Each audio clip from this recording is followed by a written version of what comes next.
At its core, addiction functions as a violent restructuring of exactly how a human being experiences the flow of time. A healthy brain sacrifices today to send value forward to a clearly imagined future self. But under the pressure of dependency, that connection severs. The red present self becomes isolated, and the future is erased by immediate demand. Dependency shatters the architectural structure of a person's cognitive timeline. The brain possesses a moderate mechanism for liking things, producing normal levels of pleasure. Dependency acts on the mesolimbic pathway, cranking the incentive salience until the wanting mechanism overheats. A hijacked prediction error teaches the nervous system that the substance is paramount for basic survival. This screaming siren flares up, drowning out the complex, quiet construction required for future planning. This chart shows the result: temporal myopia. A healthy horizon extends for years, but the addicted model slams into a brick wall, flattening the future down to the next 60 minutes. A future reward holds zero value against an immediate crisis. In a perpetual survival state, the present self's craving becomes the only signal with any volume.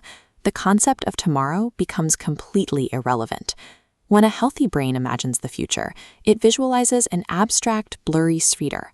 The addicted brain experiences a mutation where the future becomes a jagged, burning nightmare of isolation, sickness, or ruin. This episodic future thought generates unbearable shame and acute anxiety in the present moment. This escape loop maps a tragic irony. To avoid the pain caused by the nightmare, the present self triggers the exact behavior that guarantees the vision will come true. The individual is desperately fleeing a vivid psychological nightmare of their own creation. Dependency causes the cognitive timeline to shatter into three isolated islands. The past self is viewed as an innocent stranger, and the present self as a cracked, worthless entity. The future self is dismissed as pure fiction. The authentic voice, the part of the mind holding future concerns, becomes a despised enemy that the addiction actively seeks to silence. Without a continuous I navigating a life story, the motivation to change evaporates. A broken present self sees no reason to sacrifice for a fictional character. Recovery is the painstaking architectural reconstruction of a viable future self. This intervention targets the manageable horizon of tomorrow morning's self, replacing the overwhelming stranger of lifetime sobriety with a close relative. Every small kept commitment acts as a glowing block. This bridge of evidence proves the I is continuous across time. Service and connection allow the present self to generate immediate meaning that the future self will directly inherit. These precise cognitive mechanisms rebuild the shattered architecture of time.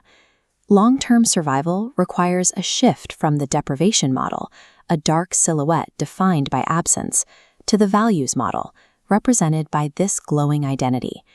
This model shifts the focus from what can't I have to who do I want to become. This painstakingly restored timeline weaves the self back together across the distant horizon. Success is transforming the future self from a silent ghost back into a relative worth fighting for.